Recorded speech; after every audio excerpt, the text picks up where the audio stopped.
எனக்கு இவரை ரொம்ப பிடிச்சிருக்கு என தன் எதிரில் அமர்ந்திருந்தவனை சுட்டிக்காட்டிய அலர்மேல் மங்கையின் மென்மையான குரலில் அழுத்தம் சற்று ஓங்கி இருந்தது. அவள் கை காட்டியவனோ பெண்ணின் மேல் பார்வையை பதிக்காமல் உள்ளங்கையில் ஆகப்பட்டிருந்த அலைபேசியில் விழிகளை புதைத்திருந்தான். பட்டுப்புடவை அணிந்து மிதமான ஒப்பனையில் பார்க்க அழகாகவே இருந்தாள் பெண்.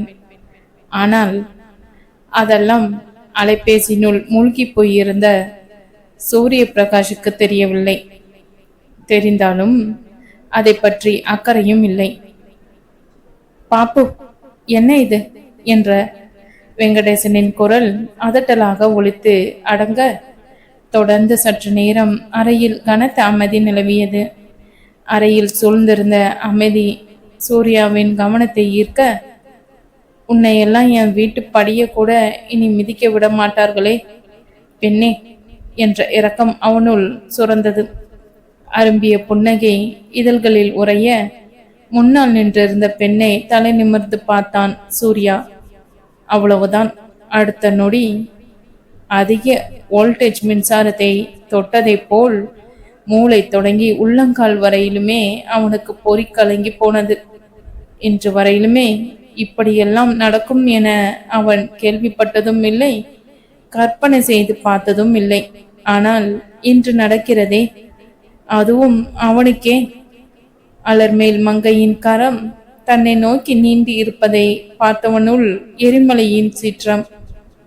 வாட் நான்சென்ஸ் என அதிர்ந்த நிலையிலிருந்து மீண்டிருந்தவனின் அதரங்கள் அனிச்ச செயலாக வார்த்தைகளை உதிர்க்க கைபேசியை சட்டைப்பையினுள் போட்டவாறே இருக்கையில் இருந்தும் எழுந்தான் சூர்யா. அவள் வெளிப்படையாக அனைவரின் முன்னால் மாப்பிள்ளையை பிடித்திருக்கிறது என சொன்னதால் அனைவரும் திகைத்து விட்டனர் என்றே ஆரம்பத்தில் எண்ணியிருந்தான். அதுவும் அவளது வெளிப்படையான பேச்சை அவன் அன்னை கங்கா சற்றும் ரசித்திருக்க மாட்டார் என்பது உறுதி. ஆகவே தற்சமயம் அவளை திட்டுவதற்கு மனதில் ஒத்திகை பார்த்து கொண்டிருப்பார் என்பதும் திண்ணம். அவன் அன்னை நல்லவர்தான். சபை நாகரிகம் கருதி மனதில் உள்ள எதையும் உடனே வெளியில் கொட்டி விடமாட்டார். ஆனால் என்ன, அவர்கள் குடும்பம் மட்டும் தனித்திருக்கையில் மனதில் உள்ளதையெல்லாம் அவரே ஓய்ந்து போகும் வரையில் கொட்டி புலம்பி தீர்த்து விடுவார்.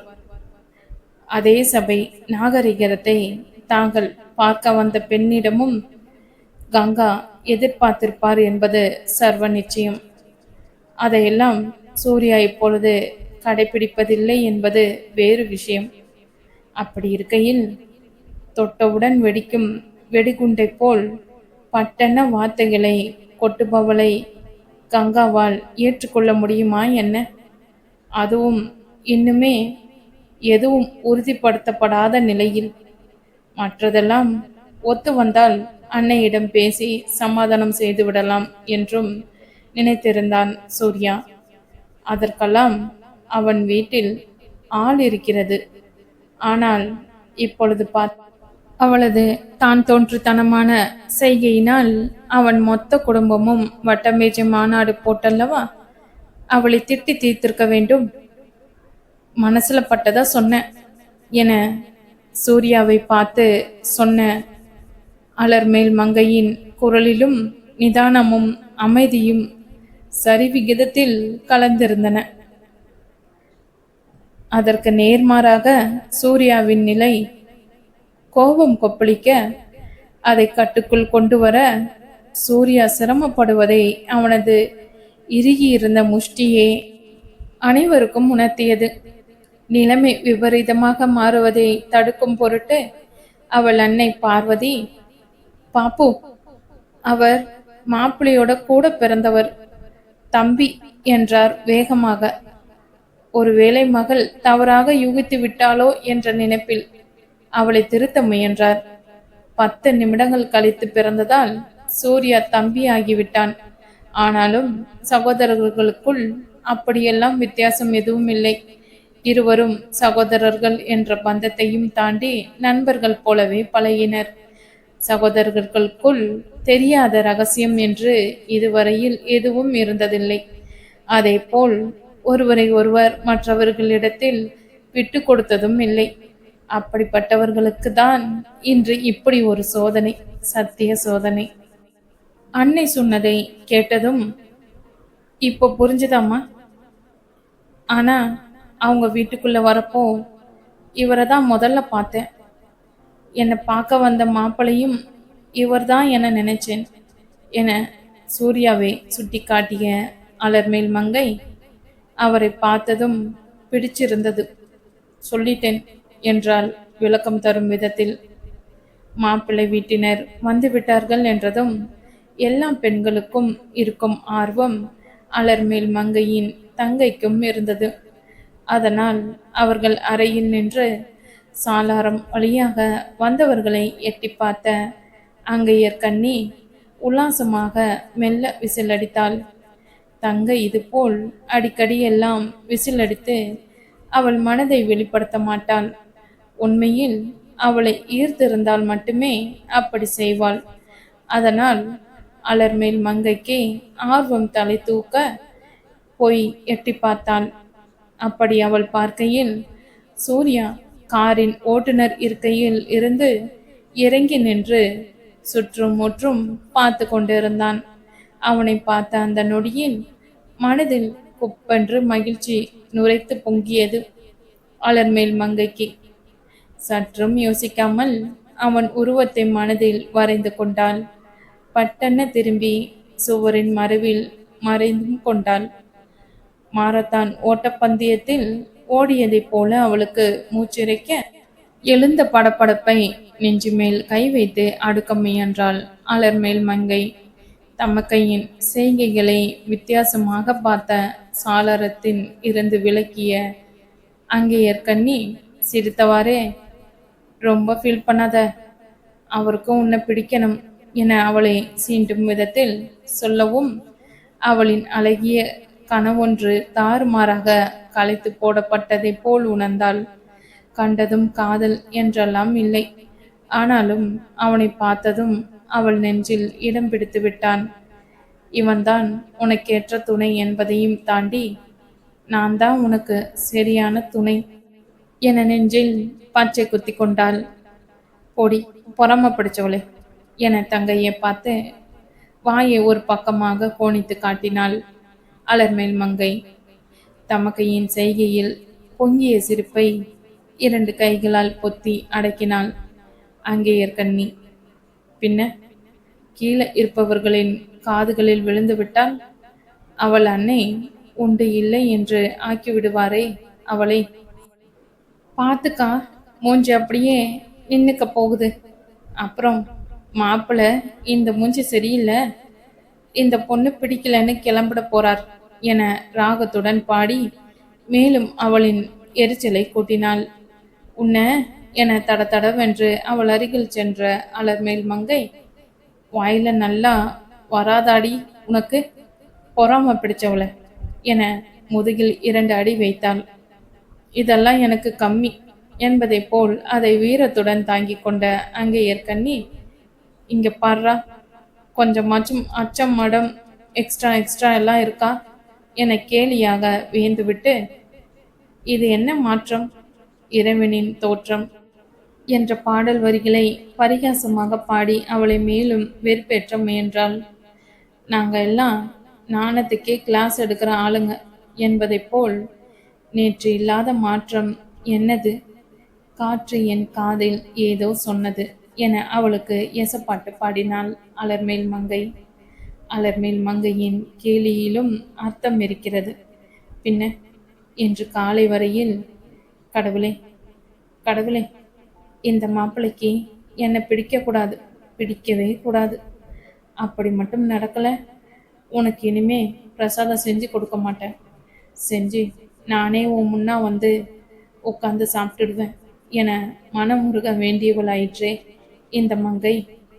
அதையும் விட ஒரு படி மேலே போய் பக்கத்து வீட்டு சிறுவனுக்கு சாக்லேட் எல்லாம் லஞ்சமாக தந்து அவர்கள் வீட்டு பூனைக்குட்டியை மாப்பிள்ளை வீட்டினர் வரும் வேளையில் அவர்களுக்கு நடுவில் விட சொல்லி பிரமாதமாக திட்டம் போட்டவளாயிற்றே. அவர்களும் பூனையை பார்த்ததும் அபசகுணம் என கருதி அவளை பிடிக்கவில்லை என கிளம்பி விடுவார்கள் என்ற அபார நம்பிக்கை அவளுக்கு. அவள் கொடுத்த சாக்லேட்டை நன்றாக சப்பு கொட்டி சாப்பிட்ட அச்சிறுவனும் டான்னு வந்துடுறேன்க்கா என மண்டையை நன்றாக ஆட்டிவிட்டு சென்றான். ஆனால் காலையிலிருந்து அவன் வெளியில் இருக்கும் சுவடே தெரியவில்லை என்றதும் மங்கைக்கு டென்ஷன் ஏறியது. அவன் வீட்டுக்கு உடனே அவள் அழைத்து கேட்க, அந்த வாண்டு இன்னுமே துயில் களையவில்லையாம். மங்கைக்கு எப்படி இருந்திருக்கும். அடே, நான் வாங்கி தந்த சாக்லேட்டை முதல்ல துப்புடா என அவள் மனதுக்குள் பல்லை கடித்து கொண்டிருக்கும் போதுதான் கார் வந்து நிற்கும் ஓசை கேட்டதும் அங்கேயற்கண்ணி சாளாரம் வழியே பார்த்து விசிலடித்ததும், அப்படியெல்லாம் திட்டம் போட்டா மங்கைதான் இப்பொழுது நான் உஜலாவுக்கு மாறிட்டேன் என்பதை போல நடந்து கொள்ள அங்கேயற்கண்ணி கிண்டல் செய்யாமல் என்ன செய்வாள்? அப்பொழுது திடுமென, எதுக்கு இப்படி பாட்டு கச்சேரி நடத்திக்கிட்டு இருக்கீங்க? மாப்பிள்ளை வீட்டுக்காரங்க உங்க பாட்டை கேட்டு விழுந்தடிச்சு ஓடிட்டு போறாங்க என்றவாறே அறைக்குள் நுழைந்தார் அன்னை பத்மாவதி. அப்படி மட்டும் நடந்தது, அப்புறம் அக்கா லேடி தேவதாஸ் ஆகிடுவாமா. அவளுக்கு மாப்பிள்ளை ரொம்ப பிடிச்சிருச்சு என்றாள் அங்கேயற்கண்ணி. அதை கேட்ட பத்மாவதிக்கே மனதில் அப்படி ஒரு நிம்மதி. பின்ன காலை வரையிலுமே பெண் பார்க்கும் படலத்தை குறை கூறிக்கொண்டே இருந்தவளாயிற்றே.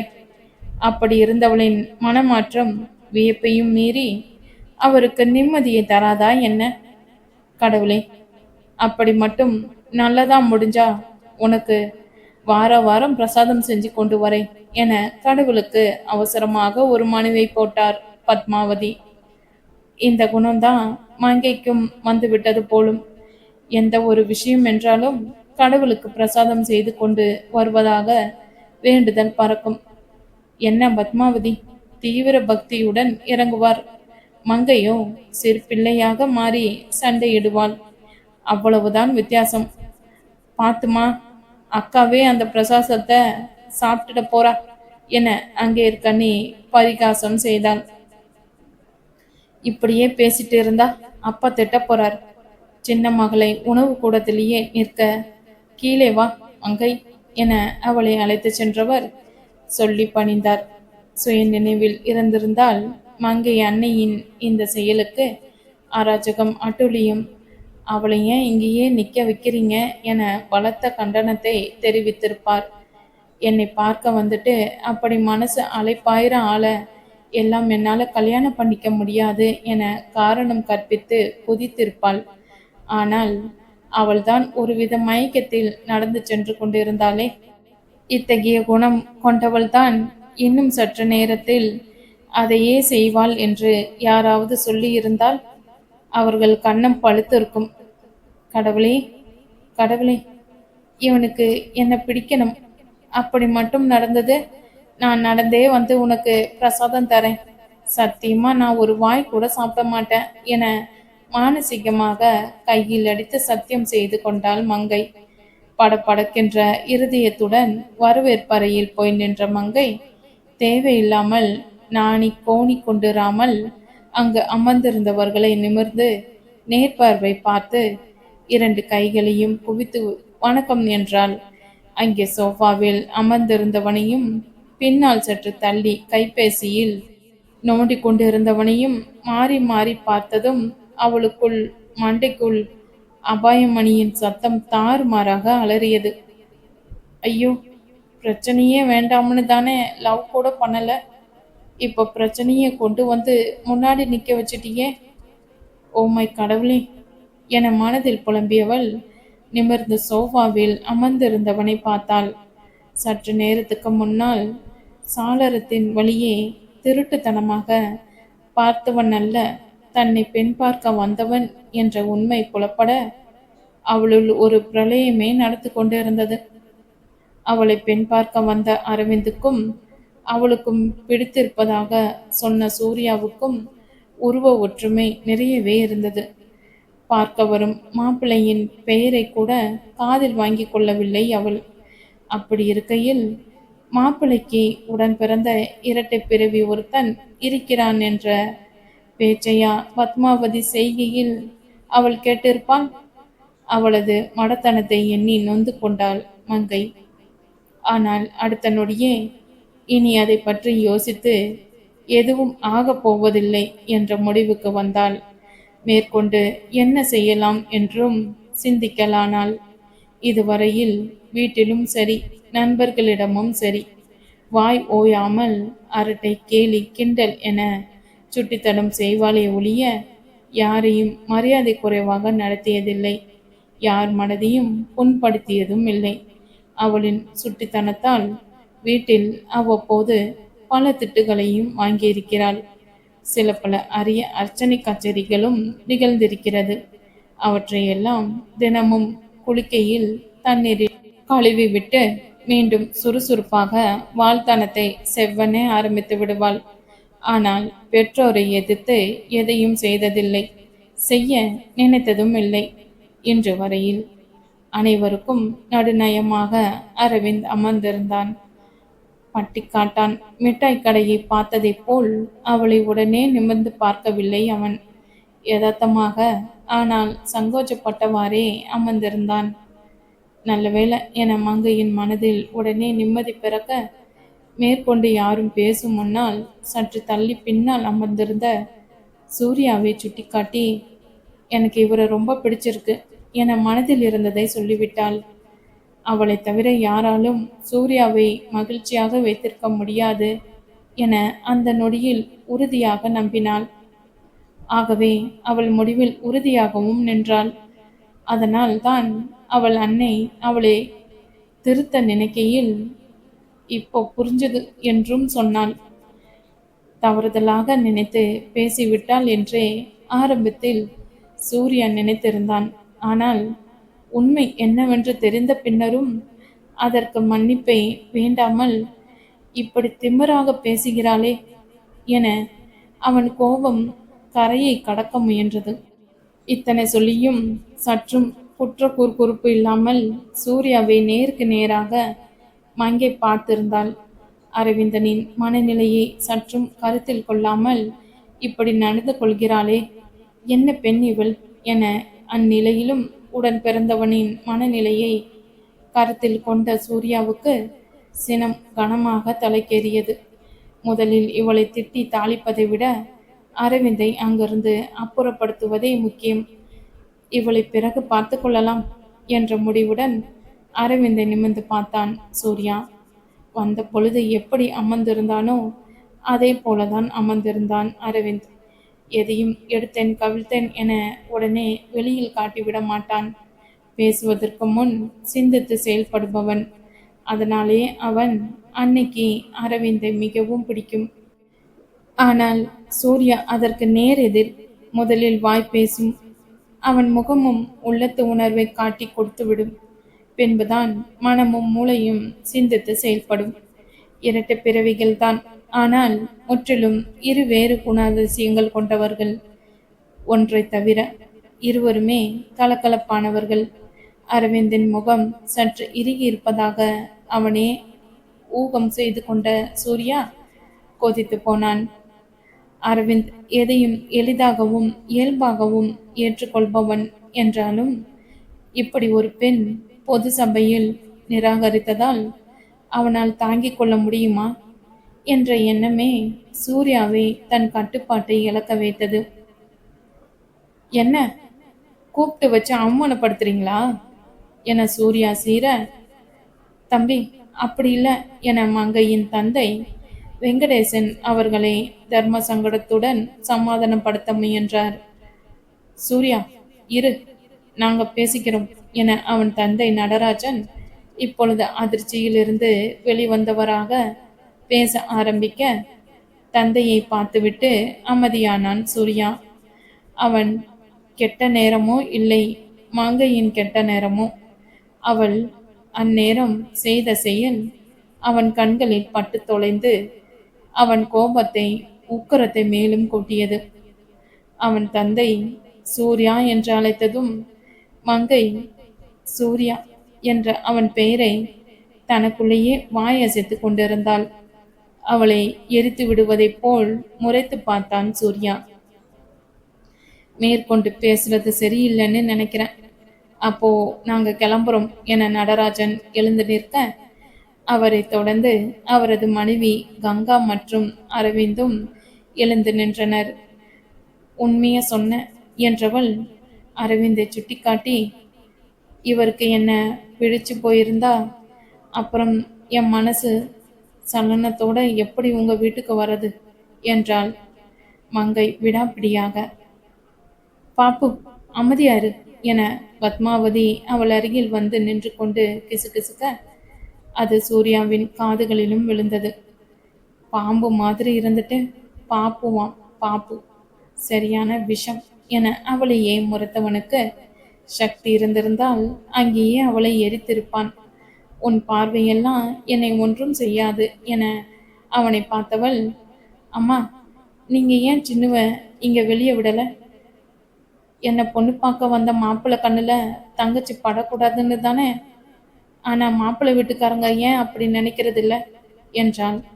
அனைவரின் பார்வையும் சூர்யாவின் புறம் திரும்ப, எனக்கு கல்யாணமே வேண்டான்னு சொல்லிக்கிட்டு இருக்கேன், இதுல இவள மாதிரி ஒரு பொண்ணு சிச்சி என்றான் முகத்தை சுளித்தவாறே. அவன் பதிலில் அவன் பெற்றோர்கள் திருப்தியுற்றனர். சூர்யா நீ பேசாம இரு என அவன் தந்தை சூர்யாவை அடக்கிவிட்டு, அப்ப நாங்க கிளம்புறோம் என வெளிவாசலை நோக்கி நடக்க ஆரம்பித்தார் நடராஜன். சூர்யாவின் சீச்சியில் வெங்கடேசனுக்கு அவமானம் பிடுங்கி தின்றது. அதற்கு மேல் அவர் தடுக்கவில்லை. தப்பையெல்லாம் தன் மகள் மேல் வைத்து கொண்டு அவர்களை குறை கூறி என்ன செய்வது? முதலாக பெண் பார்க்க வருகிறார்கள் அவளை. அதற்கே முதலில் அவள் ஒத்துக்கொள்ளவே இல்லை. அது என்னப்பா வீட்டுக்கு வரேன்னு சொல்றாங்க என முதல் போர்க்கொடியை உயர்த்தினாள். போட்டோ பார்த்து எல்லாம் முடிவு செய்ய முடியாதுன்னு யோசிக்கிறாங்க என வெங்கடேசன் விளக்க, அப்போ கோயிலில் எங்கேயாவது பார்க்கலாமே என்றாள். தெரிஞ்சவங்க யாராவது பார்த்தா நமக்கு பிரச்சனை என்றார் வெங்கடேசன் பலத்த யோசனையுடன். அந்த தெரிஞ்சவங்க யார் என்று அவளுக்கு தெரியும். அவளின் அத்தை வள்ளியம்மை.